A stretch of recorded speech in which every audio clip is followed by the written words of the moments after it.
Hola otra vez, hola de nuevo a todas y a todos. En esta ocasión vamos a hablar del tema de tamizaje temprano o de primer trimestre y diagnóstico de la preeclampsia. Únicamente vamos a abordar cuáles son los métodos por los cuales una paciente puede ser evaluada, se le puede realizar un escrutinio de forma temprana para, como ya vimos en otra clase, pues que sea candidata a manejo con ácido acetilsalicílico de forma profiláctica. Y al mismo tiempo decidí colocar los criterios diagnósticos para establecer que una paciente tiene preeclampsia, debido a que ha habido varios cambios en los últimos años y me parece pertinente que sean abordados de forma adecuada. Bueno, a manera de introducción, sabemos que los estados hipertensivos inducidos asociados por el embarazo son los trastornos médicos más comunes durante el embarazo. Complican aproximadamente 1 de cada 10 embarazos en la población general, con una incidencia global de 5 a 10%. Sin embargo, como ya hemos revisado, hay ciertos factores de riesgo, incluyendo la etnia a la que pertenece a la paciente, que la pueden llevar a tener un riesgo superior al 20-25%.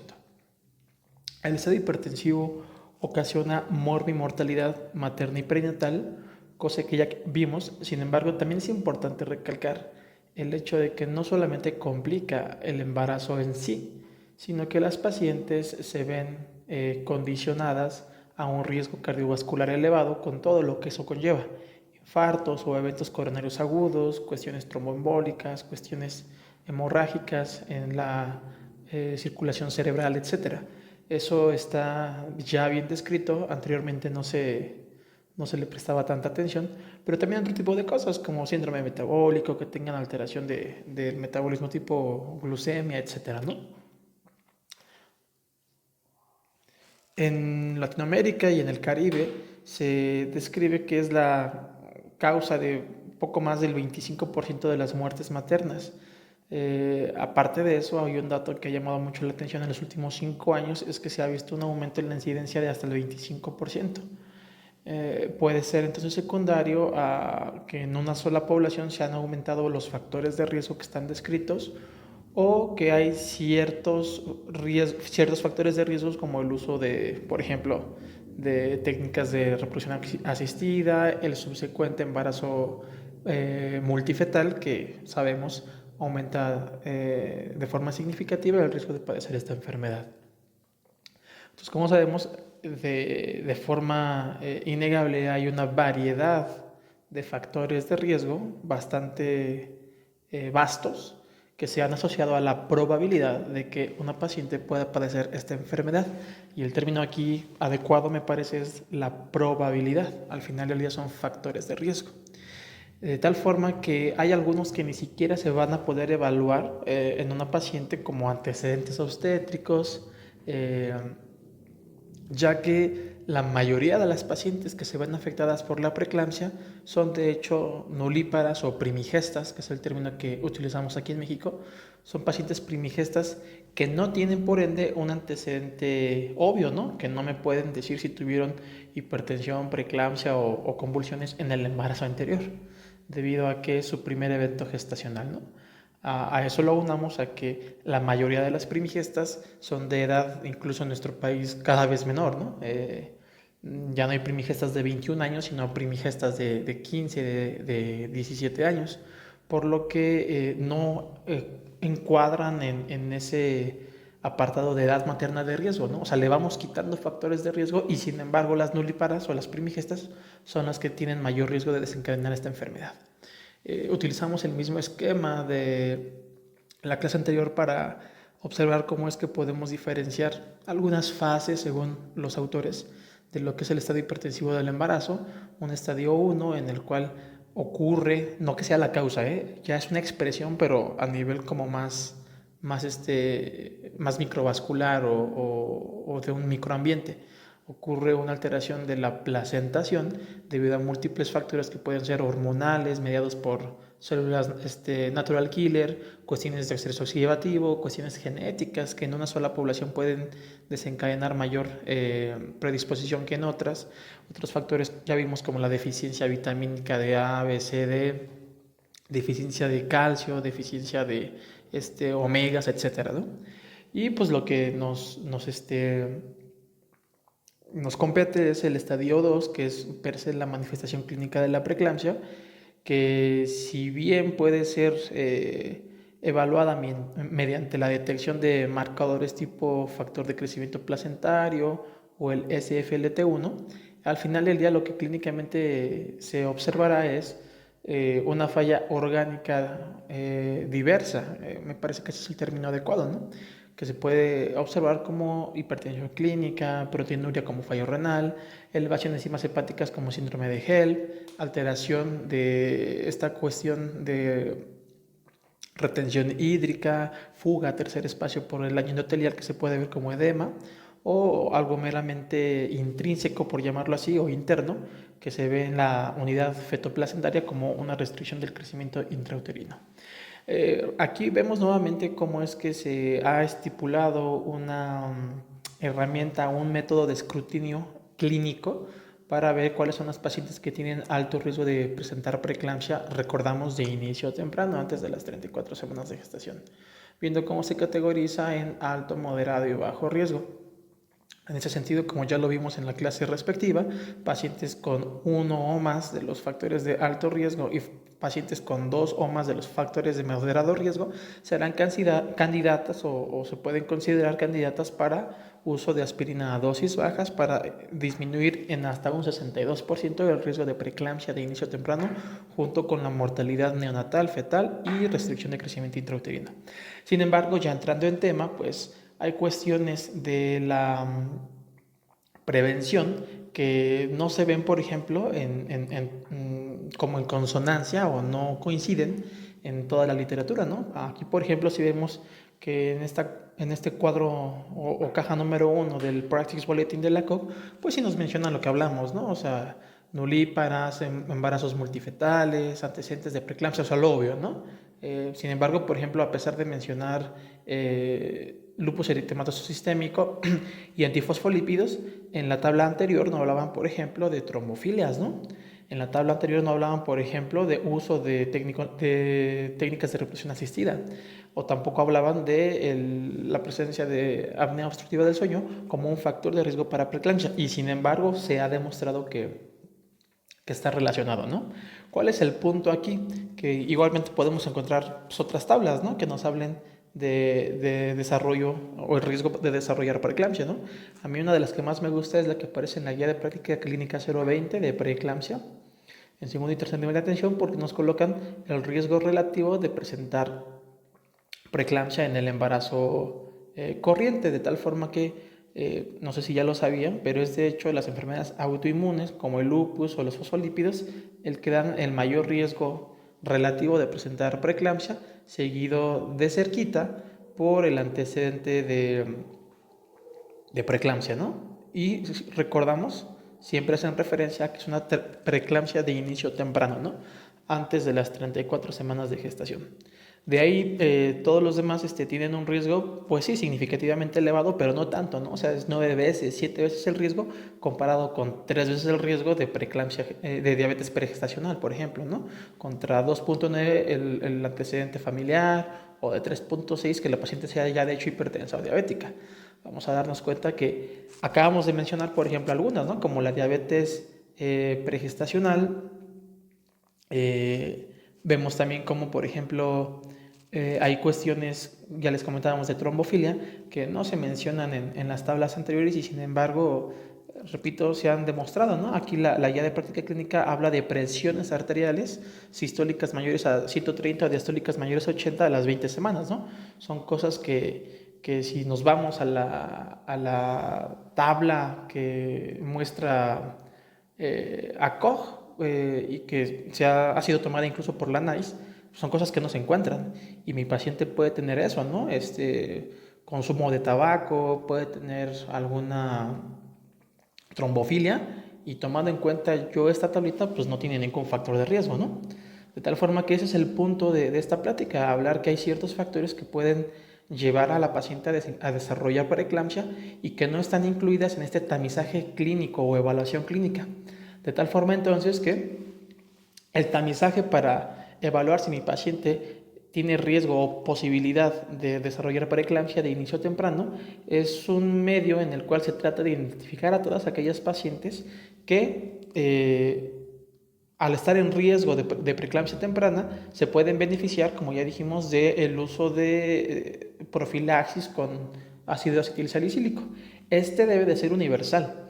Les estoy hablando de esta referencia que incluso ya comentamos la clase anterior, que es una guía práctica, así se llama, para el screening y prevención de primer trimestre, signado por la Federación Internacional de Ginecología y Obstetricia, y también comenta, más adelante vamos a hablar, de un consenso al que llegó la Sociedad Internacional para el Estudio de la Hipertensión y el Embarazo.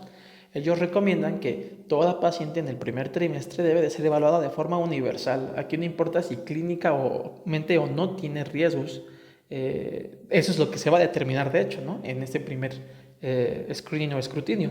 Se va a realizar en el primer trimestre del embarazo, es decir, entre las 11 y las 13.6 semanas de gestación, lo cual de forma adecuada coincide con esa primera evaluación ultrasonográfica que se debe de hacer vía endovaginal, el famoso ultrasonido de primer trimestre, o que se le conocía anteriormente como el 11-14, en donde se va a evaluar la viabilidad, en donde también se puede evaluar el riesgo de cromosomopatías, o mejor dicho, se tiene que evaluar el riesgo de cromosomopatías, y donde, repito, en un centro donde se lleve a cabo la obstetricia como debe de ser, es decir, que cuente con el equipo y con el recurso humano y la capacitación pertinente, también se va a evaluar junto con las cromosomopatías y la viabilidad el riesgo de preeclampsia con la medición de pulsatilidades de la arteria uterina.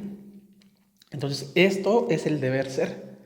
Repetimos, toda paciente embarazada entre las 11 y 13.6 semanas, a todas, eso significa universal, se les debe de evaluar el riesgo o realizarse el tamizaje para el riesgo de preeclampsia de inicio temprano mediante cuestiones clínicas que vamos a ver, junto con su ultrasonido que debiera de realizarse así, evaluando esos tres aspectos: cromosomopatías, viabilidad y riesgo de preeclampsia. Entonces, este tamizaje puede realizarse en dos pasos considerando lo siguiente: las variables clínicas y las variables biomédicas. Yo les llamo así porque incluye biomarcadores y mediciones biológicas mecánicas, como son el Doppler, ¿no?, para las pulsatilidades.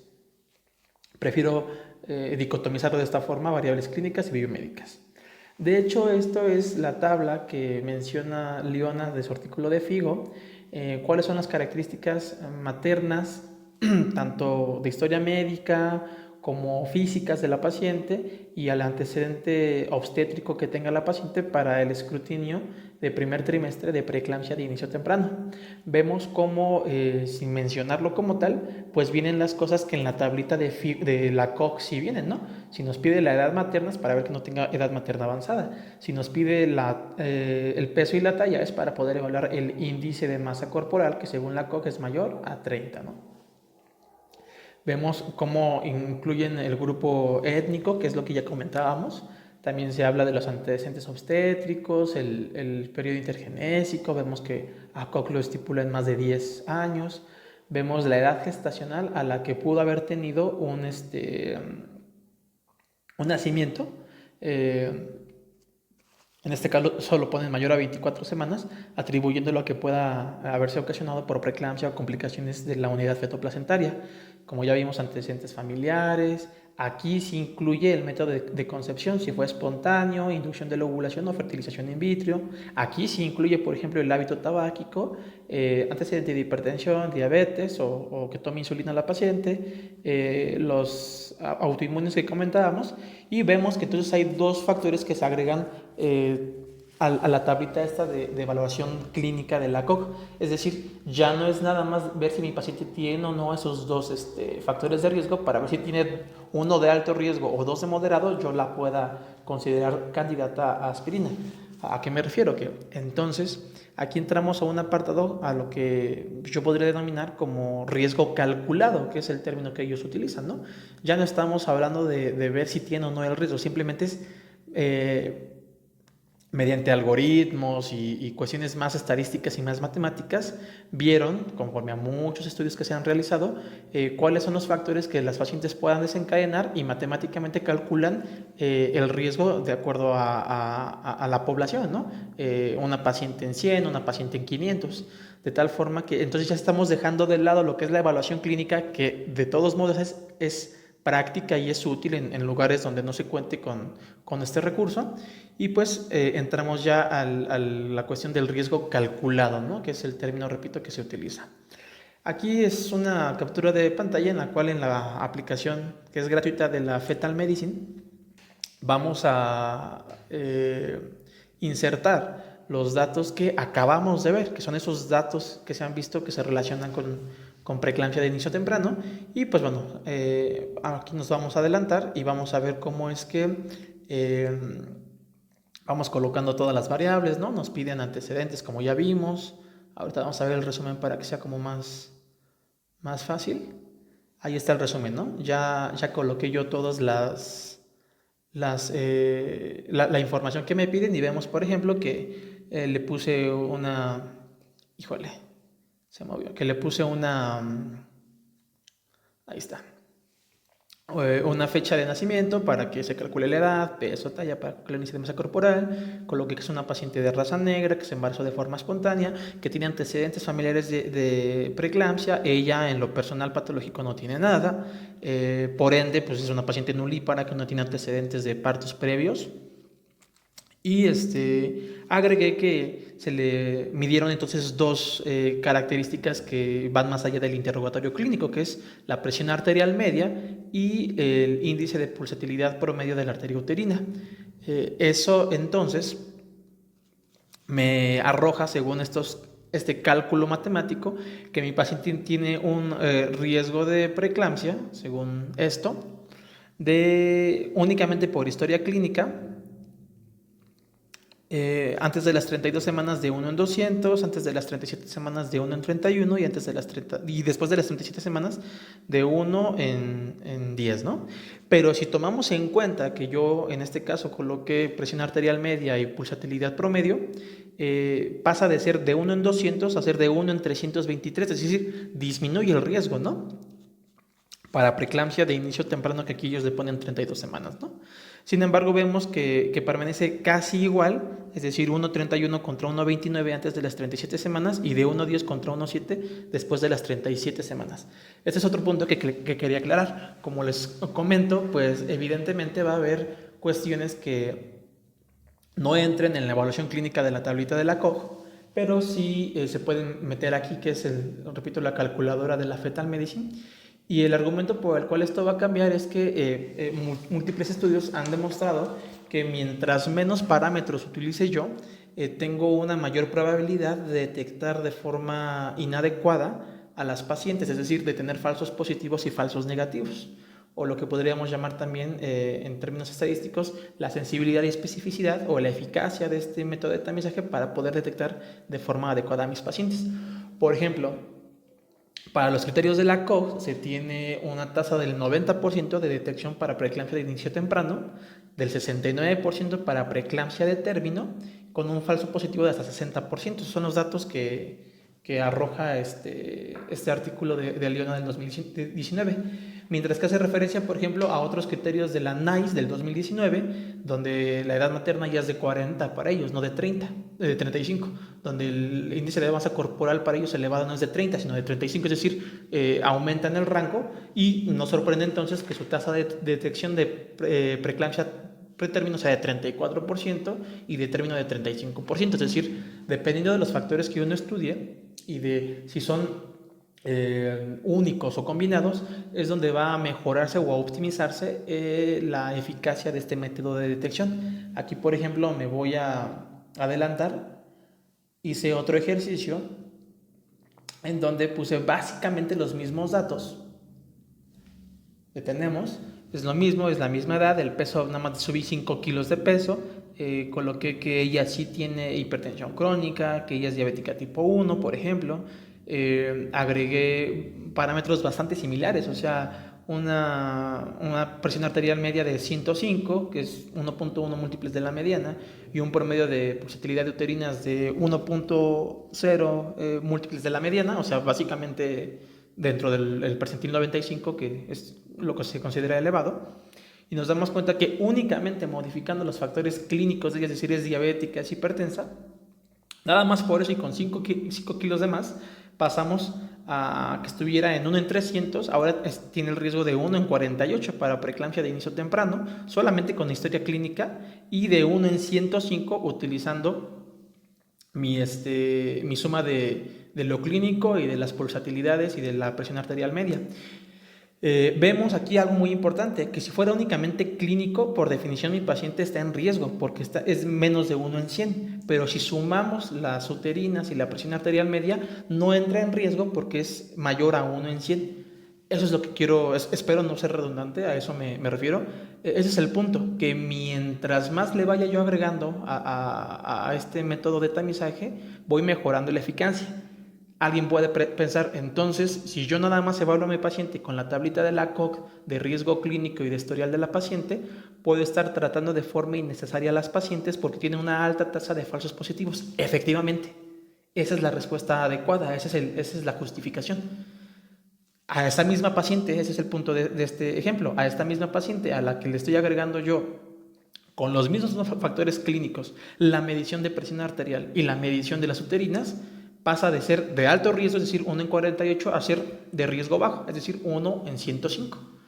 De tal forma que es una buena conclusión decir, la evaluación meramente clínica va a condicionar una alta tasa de falsos positivos y por ende el manejo, ¿cómo podemos llamarle? Un sobretratamiento a las pacientes que solamente se evalúan de esta forma. Sin embargo, la misma Practice Bulletin de la COG comenta que hablando de cuestión de costo-eficacia, sale más barato dar a estas pacientes un tratamiento profiláctico con aspirina que permitir que aquellas que sí lo vayan a desencadenar terminen en malos resultados, ¿no? De acuerdo a esto, si alguno de ustedes es, no sé, médico pasante o interno, o tiene a su paciente en su centro de salud clínicamente con esta tablita de los factores de riesgo alto y moderado que vimos, inicia manejo, no está mal, porque de hecho es la recomendación. Sin embargo, entrando un poquito más a detalle, si yo tengo la oportunidad de hacer una evaluación combinada, puedo darme ese lujo de evaluar de forma más profunda a mi paciente y determinar si realmente es candidata o no. No significa que esté mal.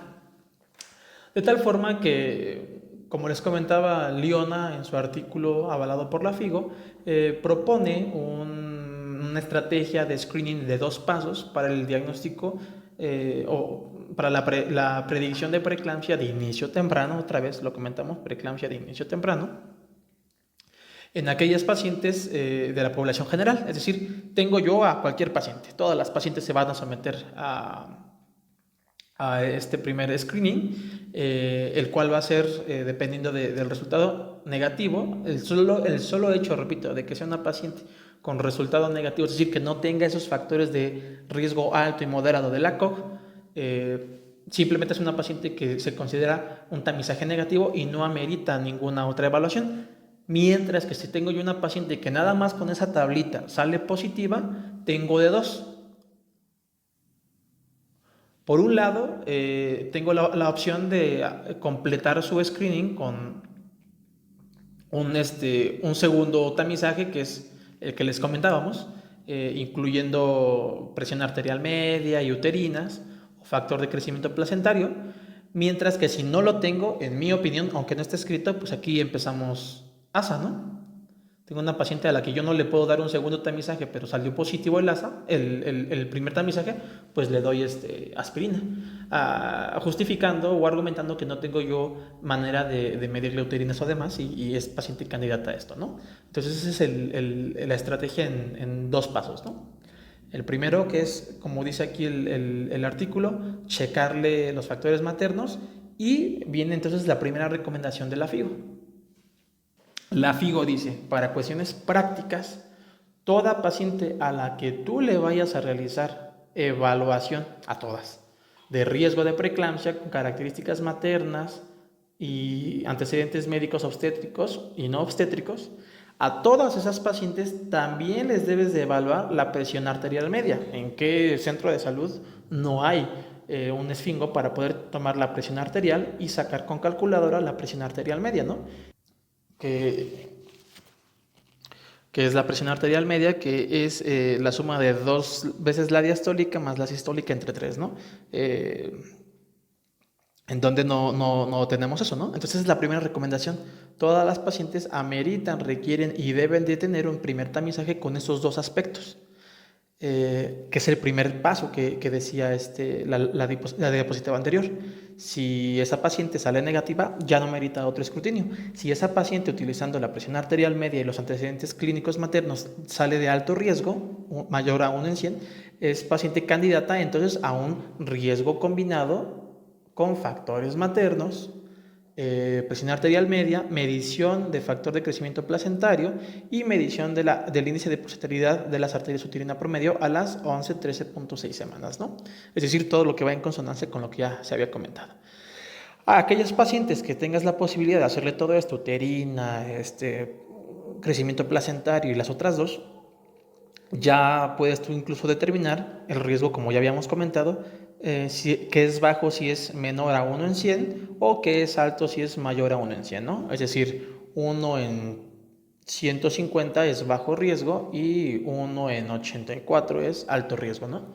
Para que no haya dudas con que si es más o menos de 100.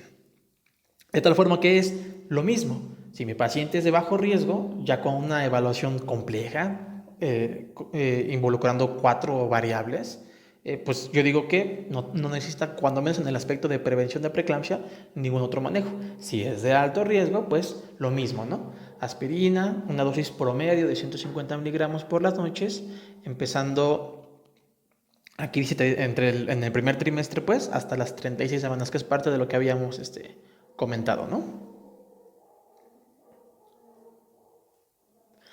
Otros podrían comentarme, doctor, yo he visto que se mide, aparte del factor de crecimiento placentario, se mide el factor soluble de FLT1, he visto que se mide el VEG, que es el factor de crecimiento vascular endotelial y demás, ¿no? Eso, ¿por qué no se incluye como parte de los métodos de tamizaje o screening de biomarcadores para determinar el riesgo de preeclampsia de inicio temprano? Bueno, incluyendo a la plasmática A, proteína A plasmática asociada al embarazo, que es otro biomarcador, tanto el PAPA como el factor de crecimiento vascular endotelial como el SFLT1 son compuestos químicos que, si bien se relacionan con la preeclampsia, no tienen este poder, o estadísticamente no han demostrado ser eficaces o efectivos en la predicción de preeclampsia de inicio temprano. No así el factor de crecimiento placentario y las uterinas, ¿no? Eso sería como que ahondar todavía un poquito más en los estudios que demuestran de forma estadística cuáles sí y cuáles no sirven. Nada más como recuento, ¿qué es el PIG, qué es el BEF, qué es el SFLT1, ¿no? Aquí en este esquema del artículo utilizado, hablando de la preeclampsia y de cómo es que se puede instaurar la aspirina como su manejo, nos enseñan una bella imagen de cómo es que generalmente se da la señalización de las células, ¿no? A nivel del trofoblasto, pues están los receptores, que son estos de aquí, estas YES, receptores que van a señalizar hacia el intracitoplasmático, que al unirse con el factor de crecimiento placentario o con el factor de crecimiento vascular endotelial, van a llevar a cabo en la célula endotelial de las arterias espirales y del resto del trofoblasto una señalización para regular la homeostasis vascular, favorecer la angiogénesis, la vasculogénesis, y como ya vimos en el apartado de fisiopatología, pues que no haya alteración en la implantación y por ende va a haber un embarazo saludable. En el aspecto, o en el caso de que sea una paciente con preeclampsia, sabemos entonces que hay una alteración de esta implantación, sabemos que va a haber una hipoxia de este trofoblasto, en lugar de mantener fijos estos receptores, al degenerar las células se van a liberar como, no sé, marcadores tumorales o como enzimas de escape, se van a liberar, por eso se le agrega la S de soluble, es el factor soluble de tirosin FMS tipo 1, de tal forma que como lo hacen de forma natural, se unen con el factor vascular endotelial y con el placentario, pero esto lo hace en un aspecto ya no en la célula, puede ser local o incluso a distancia en la circulación, de tal forma que entonces sí se van a unir estos factores de crecimiento a su receptor. Sin embargo, pues no va a haber una señalización, porque esta unión no está haciendo en la célula, no va a haber señalización hacia adentro de la célula, va a haber una disfunción endotelial y por ende va a haber cuando menos el espectro clínico de la preeclampsia, que es la disfunción endotelial con cuando menos hipertensión, ¿no? El Papa comenta el FIGO, se me pasaba a decirles que es una opción solo si no tienes uterinas y solo si no tienes vascular, factor de crecimiento placentario, lo podrías tomar sabiendo que, repito, la efectividad es baja comparado con estas dos anteriores, ¿no? Entonces ese es en el aspecto de la predicción de preeclampsia, ¿no? Todas las pacientes en primer trimestre se les checa el historial materno y se les checa la presión arterial media, se saca el riesgo calculado con esta calculadora y si es de alto riesgo, o una de dos, si puedes hacer más, le haces más y lo complementas con uterinas y con crecimiento placentario, y si no, inicias tratamiento preventivo o profiláctico con aspirina por ser una paciente cuando menos con alto riesgo clínico, ¿no? En el aspecto del diagnóstico de la preeclampsia, esta frase me gustó: todo en la vida cambia, la medicina no, pero sí nuestra comprensión de ella, ¿no? ¿Qué quiere decir? Que la preeclampsia ha sido la misma hoy hace 500 años, sin embargo, el cómo la entendemos y cómo la estudiamos es lo único que ha cambiado. De tal forma que entonces es donde entramos con ciertas confusiones, ¿no? Porque yo, que empecé la carrera en el 2012, si no me equivoco, pues me tocó pasar por al menos 3 criterios diagnósticos de preeclampsia, ¿no? De tal forma que, repito, pues eso ha pasado a través de los años.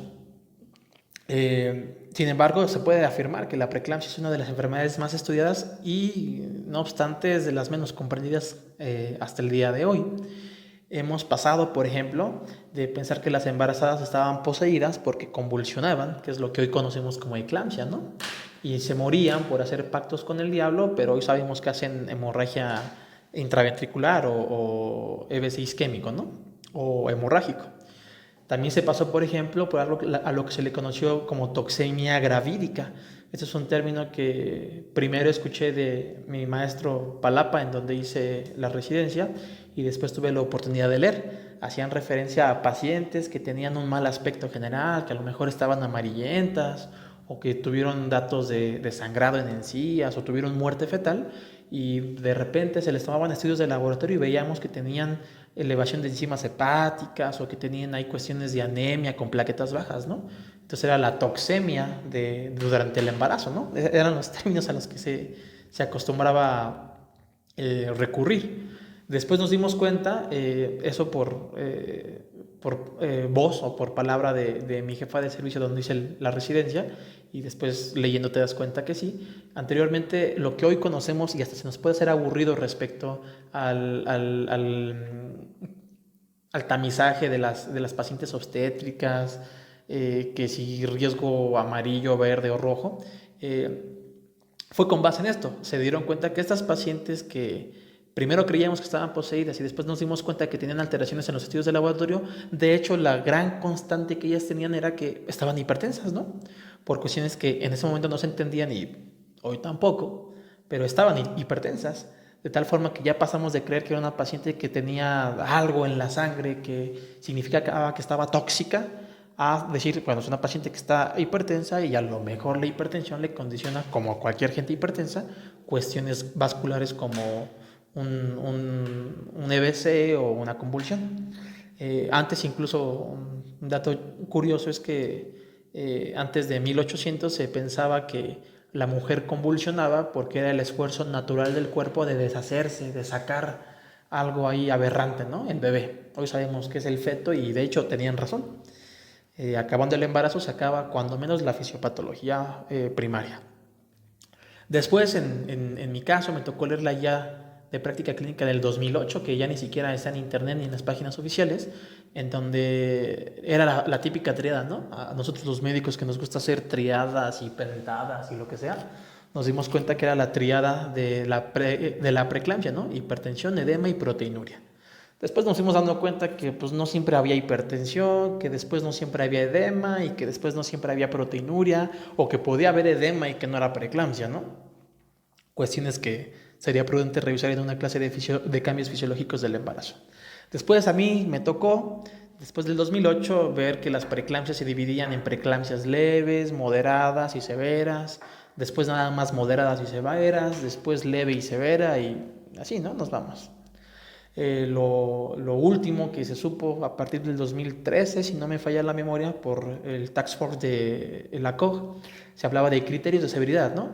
Eran preeclampsias que eran con o sin criterios de severidad, que fue lo que yo escuché, aprendí y se me enseñó durante los años de residencia, que incluso sigue siendo todavía avalado por ACOG, por NICE, ¿no? Esos severe features, ¿no? Características de severidad. De tal forma que, bueno, la clasificación del estado hipertensivo, pues, de forma general es la siguiente, ¿no? Hay pacientes hipertensas crónicas, pacientes que tienen hipertensión gestacional o del embarazo, pacientes que tienen preeclampsia o eclampsia, que se engloban, es importante esto, y pacientes con hipertensión crónica con preeclampsia agregada o sobreagregada. Un dato curioso es que, por ejemplo, algunos autores ya hace algunos 5 años hablaban de que la eclampsia es otra clasificación y otros ponen el síndrome de HELP como otra clasificación, pero cuando menos hasta el día de hoy, la mayoría de autores, incluyendo ACOG, incluyendo la NICE, incluyendo nuestra guía de práctica clínica, hablan de una crónica, gestacional, preeclampsia, eclampsia y una crónica sobreagregada, ¿no? Ya hablando propiamente de los criterios diagnósticos, pues sabemos que la diferencia entre una paciente hipertensa crónica, que es aquella que estaba hipertensa antes del embarazo, o al menos su diagnóstico se hace antes de las 20 semanas de gestación, es una paciente que, aunque sean sus 18 semanas esté hipertensa, se va a considerar como aquella que ya tenía cuestiones cardiovasculares alteradas y que simplemente el embarazo la hizo terminar de expresar clínicamente su cuestión de hipertensión. Toda aquella paciente que después de las 20 semanas haga el diagnóstico se va a considerar una paciente hipertensa gestacional. Para ambos es igual, una presión arterial sistólica mayor o igual a 140 y una diastólica mayor o igual a 90. Y se considera que es hipertensión gestacional si no tiene proteinuria, ¿no? Por otro lado, en cuanto a la preeclampsia, se considera igualmente una presión arterial sistólica mayor o igual a 140 y una diastólica mayor o igual a 90 con proteinuria, o en el caso de la preeclampsia, aquellas que convulsionen, ¿no? Y aquella paciente hipertensa crónica con preeclampsia sobreagregada, se decía que era una paciente hipertensa que empeoraba su presión arterial o que tenía complicaciones en los laboratorios, ¿no? Como transaminasas o incluso empeoramiento de la proteinuria. Eso es lo que hasta el día de hoy está validado por el Practice Bulletin de la COG, que es del 2022. Tenemos también el Bulletin de la COG de prevención de preeclampsia, que es igual al 2021, si no me equivoco, la guía de práctica clínica 020-2017, la 058-2017, la NICE 2019, el Clinic de Barcelona 2020, es básicamente lo mismo, ¿no? Sin embargo, hay algo que a lo mejor pocas personas se han dado cuenta, es que el mismo Practice Bulletin de la COG pues te dice, mira, para yo decir que mi paciente tiene preeclampsia, pues sí, ¿no? La presión que ya dijimos, 140-90 por al menos 4 horas, eso ya es un criterio claro. Antes se escribía de 4 a 6 horas, hoy todos dicen que son 4 horas. En aquella paciente previamente sana, después de las 20 semanas de gestación, ¿no? Como comentábamos. Pero aquí dice el ACOG, ¿no? El diagnóstico, criterios diagnósticos para preeclampsia, pues esta paciente, ¿no? Bueno, pero si tu paciente tiene 160 o 110 confirmada en cuestión de minutos, pues también dices que es hipertensa y le inicias tratamiento. Entonces aquí ya confundimos, ya estamos mezclando lo que nosotros podríamos considerar como un criterio de severidad. O bueno, tu paciente puede ser preeclámptica si tiene cualquiera de estos tipos de presión y tiene proteinuria más de 300 en 24 horas, o tiene un radio proteinuria creatinuria de 0.3, o tiene dos cruces en una tira de orina, ¿no? Que de hecho en este orden tendría que pedirse, ¿no? Teóricamente, por la sensibilidad de cada una. O bueno, si no tiene proteinuria, pues tu paciente que tenga hipertensión de novo y aparte que tenga trombocitopenia, es decir, menos de 100.000, punto importante, que tenga fallo renal con una creatinina mayor a 1.1 o el doble de su basal, o que tenga alteraciones de las enzimas de función hepática tipo el doble de lo normal de las transaminasas, o que tenga clínica de edema pulmonar, o que tenga cefalea severa que no responda a medicamentos, o que tenga síntomas visuales, ¿no? Ellos dicen, así hacemos el diagnóstico de preeclampsia. No le ponen si severa o no severa, con criterios o sin criterios. Y en el mismo Practice Bulletin te dicen que para que hagas el diagnóstico de preeclampsia con criterios de severidad, tienes igual 160-110, tienes igual plaquetas menores a 100, tienes igual alteración renal, tienes igual alteración de transaminasas, tienes igual edema pulmonar, tienes igual dolor de cabeza, tienes igual síntomas visuales. Es decir, tal vez, o lo entiendo mal, pero con estos criterios diagnósticos, si dices que tiene preeclampsia, dices que tiene preeclampsia severa, ¿no? Básicamente. Entonces, es ahí donde entró pues, como mi intención de poder aclarar esto. Y pues bueno, entramos a los nuevos criterios diagnósticos de la International Society for the Study of Hypertension in Pregnancy, la Sociedad Internacional para el Estudio de la Hipertensión en el Embarazo, avaladas por la Federación Internacional de Ginecología y Obstetricia en el 2019, en los cuales no se cambia, ¿no? La hipertensión crónica es aquella paciente previa al embarazo o antes de las 20 semanas, y la hipertensión gestacional es aquella paciente con una TA de 4 horas persistente, 140-90 o mayor, sin datos de preeclampsia, simplemente eso. No te dicen si proteinuria o con proteinuria, sin datos de preeclampsia. Y ellos ya no hablan de una preeclampsia severa, moderada, leve, con o sin criterios de seguridad, hablan de una preeclampsia de novo. Es decir, concatenan todas las características que ya veíamos, que incluso podría ser, como dije anteriormente, confuso o complejo, a preeclampsia o no preeclampsia. Y aquella paciente con preeclampsia de nuevo es, sí, la que cuadra con hipertensión gestacional, es decir, hipertensa para pronto, y que tenga los denominados datos de preeclampsia. Incluso hace la aclaración de que las hipertensas crónicas con preeclampsia sobreagregada serán aquellas pacientes hipertensas crónicas con, y vienen los famosos datos de preeclampsia, ¿no? Estos son los nuevos, la nueva clasificación que les comentaba, ya hablamos de esto, y estos son los famosos datos de preeclampsia, ¿no? Para ellos la preeclampsia de nuevo es aquella preeclampsia que tenga cuando menos uno o más de las siguientes características, que lo que más me gustó es la forma en que lo categorizan, ¿no? Habla de una proteinuria, que es lo mismo, ¿no? La famosa regla de los 300 en 24, 0.3 en una muestra única con proteinuria creatinuria, y ya empiezan a hablar, ya no son ni 3 ni 2 crucecitas, ¿no? Es una o más cruces que según la guía de práctica clínica nuestra 020-2017 es cuando menos 30 miligramos sobre decilitro. Por eso les decimos que es la regla de los 3. Ya incluso bajó el parámetro, ¿no? ACOG te dice que tienen que ser 2 que equivalen entre 30 y 100 miligramos, ¿no? Ya aquí te dicen para empezar que es proteinuria con regla de los 3 y la forma que me agradan cómo lo pusieron, cualquier otra disfunción orgánica materna, porque eso es la preeclampsia. Muchos dejan de lado que la definición tendría que incluir una patología multiorgánica o multisistémica que clínicamente te das cuenta por hipertensión, pero que es todo un trasfondo que a veces no se toca como tal, y esta definición sí lo hace. Habla de disfunción orgánica materna, ahora sí, aguda renal con la creatinina mayor a 1, bajo el rango, o el doble de la basal podríamos todavía considerarlo, enzimas hepáticas elevadas, y algo que también me agradó es que ya no hablan con que si el doble del laboratorio superior normal es transaminasas mayor a 40, para ellos ya es dato de laboratorio de complicación hepática, ¿no? Con o sin dolor en cuadrante superior derecho, epigastralgia, que también sabemos que son datos de severidad según la COG.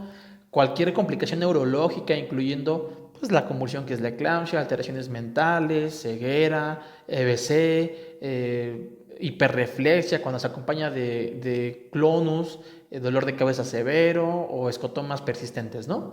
Hematológicas como trombocitopenia, a la cual definen como plaquetas menores a 150,000. Ya no es el ACOG que te dice que 100 o el protocolo Clínic de Barcelona que te dice que 100 o nuestra guía que te dice que 100 son 150 o datos de, evidentemente, coagulación intravascular diseminada, ¿no? O hemólisis, a lo que nosotros le conocemos como síndrome de HELP. Es decir, ellos ya no te andan diciendo si es criterio de HELP o criterio de hemólisis nada más, o no te dicen que es un HELP sin H o un HELP nada más con una L, ¿no?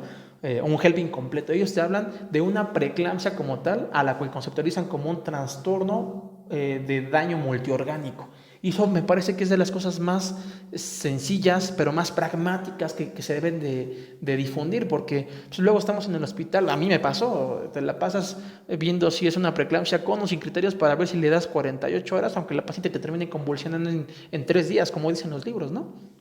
Y el último punto es la disfunción uteroplacentaria, que es tal cual como vimos en el esquema de daño multiorgánico, ¿no? También la unidad fetoplacentaria es incluso la primera en estar afectada, de tal forma que si tengo una restricción de crecimiento fetal, si tengo una anomalía en la pulsatilidad o en la onda Doppler de la uterina, o tengo un feto que tiene una muerte fetal o un óbito, o incluso yo hasta agregaría un desprendimiento prematuro de placenta no inserta por la fisiopatología conocida, simplemente que tu paciente tenga eso, tiene preeclampsia. Ya no se andan con severa, no severa, moderada, criterios de seguridad, etcétera, ¿no?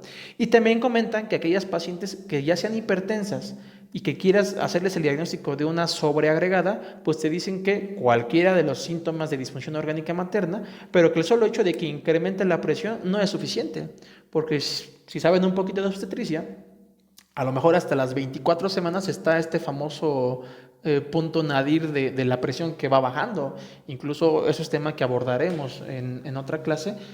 Hay criterios para que tu paciente hipertensa tú le retires el antihipertensivo en el embarazo para evitar complicaciones de la unidad fetoplacentaria por la hipoperfusión, que tal vez muy poca gente sabe, pero eso está indicado, ¿no? Y ahí están las pacientes con presiones de 80 a 60, pero pues como son hipertensas, tienen que estar tomando su antihipertensivo con presiones de 80 a 60 a las 25 semanas de gestación, ¿no? Por ejemplo. Entonces, el solo hecho de que la paciente tenga un incremento de la presión no es válido, porque sabemos que después de las 30 semanas, fisiológicamente y patológicamente va a aumentar la presión. Asimismo, en ausencia de proteinuria, bueno, si tu paciente tiene proteinuria de nuevo y aparte tiene la presión elevada, pues ya puedes decir que está con una preeclampsia sobreagregada. Y hincapié, si mi paciente tenía una enfermedad renal con la que arrojaba proteinuria, el solo hecho de que aumente la proteinuria no es criterio de preeclampsia, porque parte del embarazo es una proteinuria aumentada, ¿no?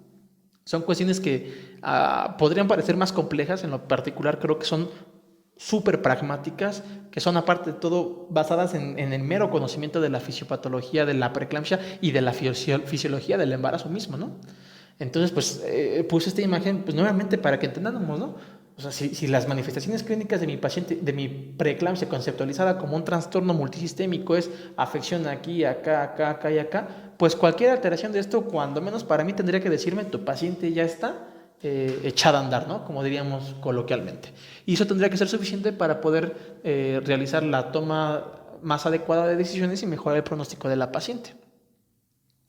De tal forma que me parece apenas lógico y de hecho loable que, yendo en contra de lo que diga la Royal College, la ACO, Clinic de Barcelona, la argentina, la canadiense, la australiana, pues esta Federación Internacional de Ginecología y Obstetricia, apelando a los criterios más fundamentales de la obstetricia y de la fisiopatología, establezcan esta manifestación clínica apenas como los criterios diagnósticos de preeclampsia, ¿no?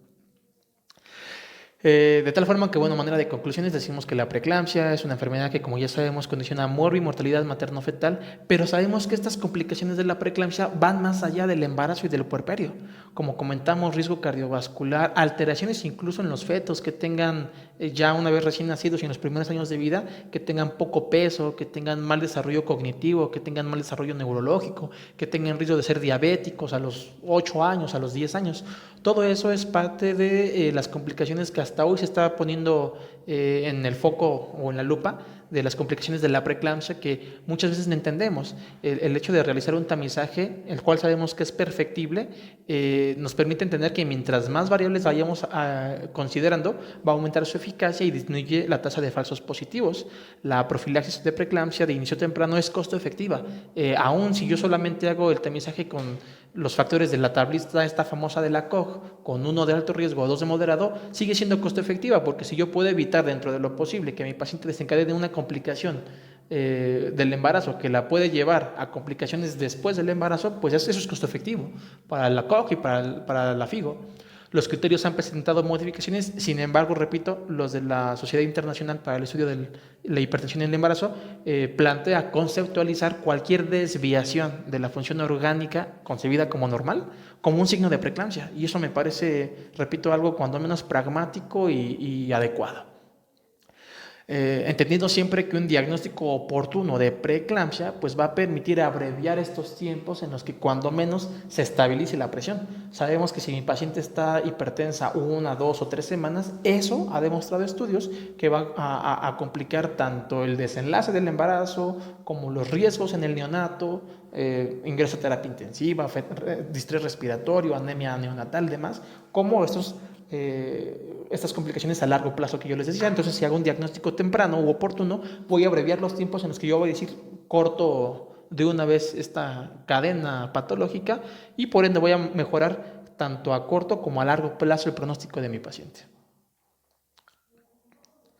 Bueno, aquí terminamos. Me parece que fue una clase un poquito más rebuscada, un tanto reiterativa. Sin embargo, creo que es parte de lo nuevo, es parte de lo que tenemos que ir conociendo. Repito, mi opinión muy personal es que es un enfoque bastante adecuado, es práctico, es aplicable en la mayoría de centros de atención a la salud y sobre todo que se enfoca en conceptualizar a esta enfermedad como una que se inicia básicamente desde que el embarazo inicia, es decir, la paciente se avienta más de 30 semanas enferma y nos damos cuenta únicamente en las últimas 6, de tal forma que si podemos hacer algo para prevenir la progresión y el efecto deleterio que esta enfermedad tiene en la paciente, tanto en el embarazo como en el puerperio, como en el resto de su vida, pues me parece aceptable adoptar cualquier información o cualquier criterio que nos permita mejorar la atención médica, ¿no? De verdad, si este tipo de pláticas se les hacen muy confusas o cualquier otro término que quieran utilizar, les agradecería que lo colocaran en la descripción, en los comentarios y vemos cómo vamos mejorando. Recuerden que el único objetivo de esto es, para empezar, que yo siga actualizado, que yo siga aprendiendo, pero sobre todo compartirles un poquito de lo que yo sé, revisar juntos un par de cosillas para que hagamos, como dice este canal, medicina basada en la evidencia. Muchas gracias.